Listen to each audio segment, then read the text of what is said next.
It's been so much fun talking to you, Cathy. And I want to have a little bit more with the lightning round of Q&A for you. Oh, Are you great. ready for this? Okay. I'm ready. All right. The three words that best describe you.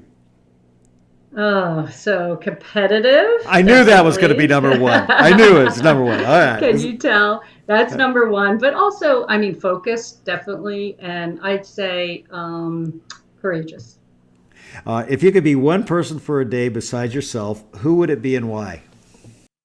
One person. Probably the leader I admire most is Abraham Lincoln, because his entire cabinet was against him, and he had so much failure. I think he ran four times for Congress and the Senate and lost, and he was a risk taker, and he failed a lot. His business failed, and so I really always admired him, and I would like to put myself back in that time when his entire cabinet was against what he was doing, and he had the courage to do what he thought was right. What's your biggest pet peeve? Well, personally, my kids would say it's dirty dishes in the sink. But in business, it's definitely complaining about problems without solutions. What's something about you that few people would know? Oh, I can juggle, so I can juggle three basketballs, eggs, anything. I'm a juggler. That's great. What's the coolest thing about being the commissioner of the WNBA? My heart gets so warm when, I attended, I think, 39 straight games last year in our bubble, and just seeing these players thrive is definitely the coolest thing. Like, we did so much planning and scenario planning leading up and trying to keep them healthy and safe.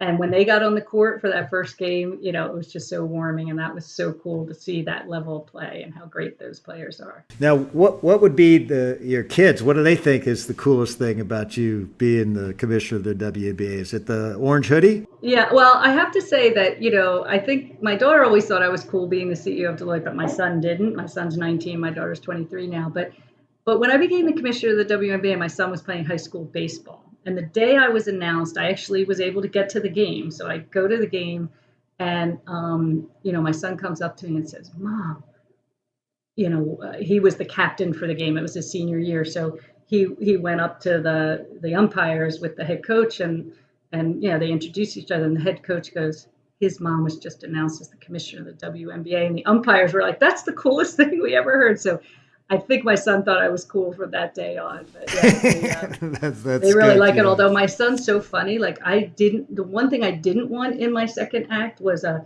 big, like, public facing media job. And he's like, "Mom, this is going to be more media." And I said, "No, it's a small women's league. No, no, no. This is a big public facing media job," which, is not what I wanted. But, obviously I deal with that. you know, you've got the 2021 season coming up. What are you most excited about? Yeah, 25th season.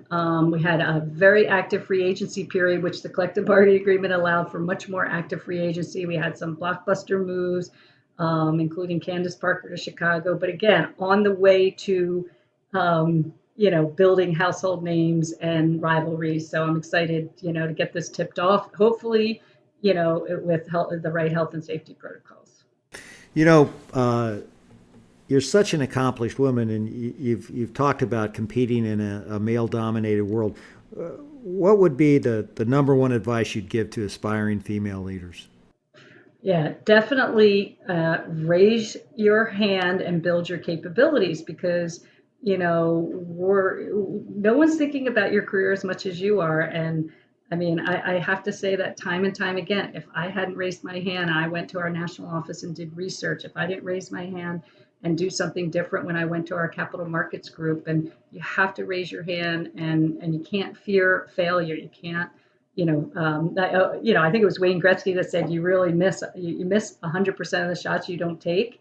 And I do think fear of failure is one of the biggest, factors that stop you from being successful. So that's my best advice.